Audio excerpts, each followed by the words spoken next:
বিসমিল্লাহির রহমানির রহিম। সুপ্রিয় চাকরি প্রার্থীগণ, আপনাদের সকলকে স্বাগত জানাচ্ছি রিজার্ভ চাকরি ঘরের নিয়মিত আয়োজনে।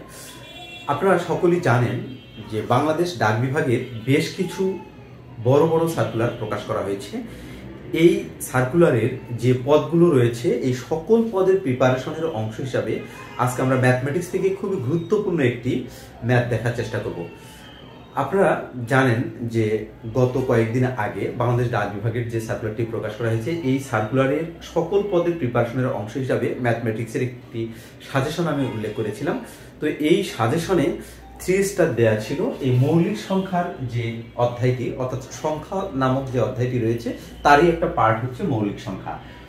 এই মৌলিক সংখ্যার প্রশ্নগুলি কিন্তু আপনার সকল পরীক্ষার জন্যই ইম্পর্টেন্ট, শুধু বাংলাদেশ ডাক বিভাগ না, অন্য অন্য সকল চাকরির পরীক্ষার জন্যই ইম্পর্টেন্ট। দেখুন, এই প্রশ্নটা যদি আমরা দেখি, 10তম বিসিএস এসেছিল এবং অফিস সহায়ক পদ বাংলাদেশ ডাক বিভাগে ছিল। তার মানে বিসিএস থেকে শুরু করে অফিস সহায়ক অর্থাৎ 20 গ্রেডের যে পদগুলো রয়েছে, সর্বোচ্চ থেকে সর্বোচ্চ নিম্ন লেভেল যেগুলো রয়েছে, সকল পদের জন্যই কিন্তু এই প্রশ্নগুলি ইম্পর্টেন্ট, অর্থাৎ মৌলিক সংখ্যার যে পার্টটি রয়েছে এই পার্টটি ইম্পর্টেন্ট। এই ম্যাথটি করার জন্য আমরা এখানে ফার্স্টলি মৌলিক সংখ্যা কি সেটা জানতে হবে। কারণ আমরা প্রথমেই বলেছি যে আমি যখন ম্যাথগুলো করি বা আপনাদেরকে দেখানোর চেষ্টা করি, তখন বেসিকটার উপর বেশি গুরুত্ব দেওয়ার চেষ্টা করি এবং বেসিকের উপর গুরুত্ব দিয়েই মূলত আমার এই লেকচারগুলো আমরা শুরু করি।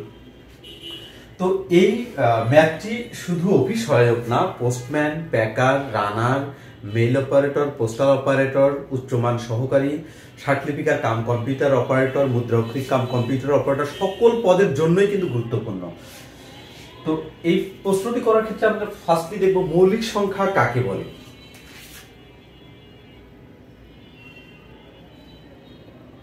মৌলিক সংখ্যা, দেখুন, মৌলিক সংখ্যা নির্ণয়ের দুইটা কন্ডিশন, এই দুইটা কন্ডিশন মনে রাখলেই হবে। কন্ডিশন দুটো হচ্ছে শুধুমাত্র ওই সংখ্যা দ্বারা ভাগ যাবে এবং 1 দ্বারা ভাগ যাবে। শুধুমাত্র কথাটা বলা আছে, শুধুমাত্র 1 এবং ওই সংখ্যা দ্বারা যদি ভাগ যায় সেটা হচ্ছে মৌলিক সংখ্যা। যেমন ধরুন, তার আগে আমাদের একটা বিষয় জানতে হবে, পৃথিবীর আদি মৌলিক সংখ্যা হচ্ছে 2, এটা একটা গুরুত্বপূর্ণ প্রশ্ন। মৌলিক সংখ্যার আদি সংখ্যা হচ্ছে 2, একমাত্র জোড় মৌলিক সংখ্যা হচ্ছে 2। তার মানে মৌলিক সংখ্যাগুলো 2 থেকে শুরু হবে, 1 থেকে নয়। যদি নিচের কোনটি মৌলিক সংখ্যা অপশনে যদি 1 থাকে তাহলে আমরা এটা কখনোই দাগাবো না। এখন আমরা দেখি এই কন্ডিশন দুটো স্যাটিসফাইড করে কোন ম্যাথটা। ধরুন আপনার এখানে 2 আছে, এটা তো আমরা জানি, কন্ডিশনে জানি যে আসলে 1 দ্বারা ভাগ করা যাবে এটাকে এবং ওই সংখ্যা দ্বারা অর্থাৎ 2 দ্বারা এটাকে ভাগ যাবে। এই সংখ্যাটাকে 1 দ্বারা ভাগ যেতে হবে এবং 2 দ্বারাও ভাগ যেতে হবে। ওকে, আবার যদি আমি 3 লিখি, 3 সংখ্যাটাও কিন্তু 1 দ্বারা ভাগ যায়, 3 দ্বারা ভাগ যায়, অর্থাৎ এই দুইটা সংখ্যা দিয়েই শুধু 3কে ভাগ যাবে, অন্য কোনো সংখ্যা দিয়ে কিন্তু আপনি এটাকে ভাগ করতে পারবেন না। যদি আমি 4 লিখি,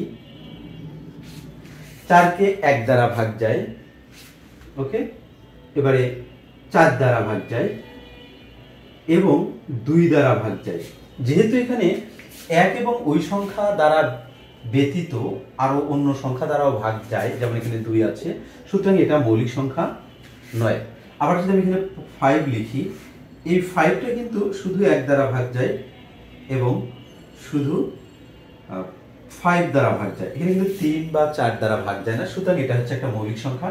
যদি আমি এখানে 6 লিখি, 6 কিন্তু মৌলিক সংখ্যা নয়, কারণ এটাকে 3 দ্বারা ভাগ যায়, 2 দ্বারা ভাগ যায়, সুতরাং এটা মৌলিক সংখ্যা নয়। আমি যদি 7 লিখি, এটাকে 1 এবং 7 দ্বারাই ভাগ যায়, আর কোনো কিছু দ্বারা ভাগ যায় না, সুতরাং এটা মৌলিক সংখ্যা।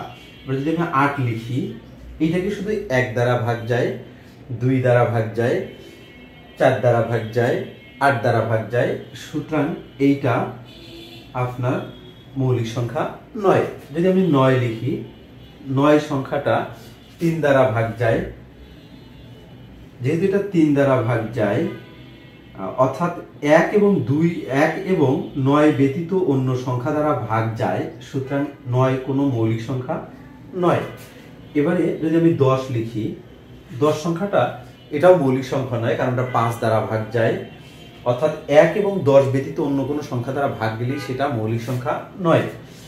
আমি যদি এখানে 11 লিখি, 11 সংখ্যাটা 1 দ্বারা ডিভিজেবল এবং 11 দ্বারা ডিভিজেবল, কখনোই কিন্তু অন্য কোনো সংখ্যা দ্বারা এটা ডিভিজেবল নয়। সুতরাং 11 একটা মৌলিক সংখ্যা।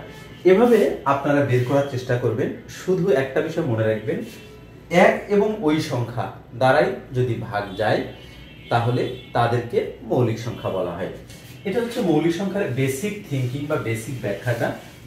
এখন আমরা আরেকটা বিষয় আপনাদেরকে জানতে হবে, যে এখানে তো বলছে 1 থেকে 30 পর্যন্ত, আমাদের আসলে এর চেয়ে বেশি জানতে হবে। ধরুন 1 থেকে 100 পর্যন্ত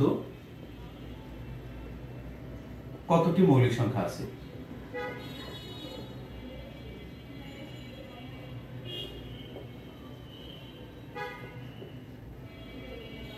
এক থেকে 100 পর্যন্ত কতটি মৌলিক সংখ্যা আছে? এইটা মনে রাখার সহজ উপায় হচ্ছে, এভাবে মনে রাখবেন, 44 22 3 22 3 2 1। অর্থাৎ 1 থেকে 100 পর্যন্ত এতগুলো মৌলিক সংখ্যা রয়েছে। আপনি যদি এই সবগুলো যদি যোগ করেন 1 থেকে 100 পর্যন্ত আপনি টোটাল 2 যোগ 1 টোটাল 25টি মৌলিক সংখ্যা পাবেন। কতটি? 25টি মৌলিক সংখ্যা পাবেন। তার মানে এই 1 থেকে 100 পর্যন্ত টোটাল 25টি মৌলিক সংখ্যা পাবেন। এখন কিভাবে বুঝবেন যে কোথায় কতটি মৌলিক সংখ্যা রয়েছে? যেমন এই যে 4, এটা হচ্ছে 1 থেকে 10 এর মধ্যে, এবং এই যে 4 রয়েছে এটা হচ্ছে 11 থেকে 20 এর মধ্যে, এবং এই যে 2 রয়েছে 20 থেকে অর্থাৎ 21 থেকে 30 এর মধ্যে, এবং এই যে 2 রয়েছে অর্থাৎ প্রত্যেক 10 10 করে ডিফারেন্স করে এখানে 1 থেকে 100 পর্যন্ত মৌলিক সংখ্যা রয়েছে। যেমন এখানে রয়েছে 90 থেকে অর্থাৎ 91 থেকে 100 পর্যন্ত মৌলিক সংখ্যা আছে। তার মানে এখানে আমরা এটুকু বুঝতে পারলাম যে 1 থেকে 100 পর্যন্ত কতটি মৌলিক সংখ্যা রয়েছে? 25টি মৌলিক সংখ্যা রয়েছে। এখন এইখানে দেখুন প্রশ্ন বলা হচ্ছে 1 থেকে 30 পর্যন্ত। এই যে 30 কোথায়? তাহলে এই যে 30, 1 থেকে 30 পর্যন্ত কতগুলো মৌলিক সংখ্যা রয়েছে?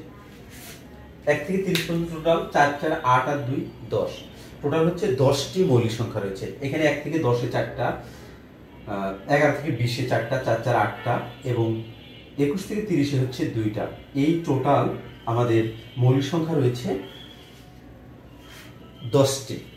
সিমিলার উপায়ে 91 থেকে 100 মধ্যে কতটি মৌলিক সংখ্যা রয়েছে?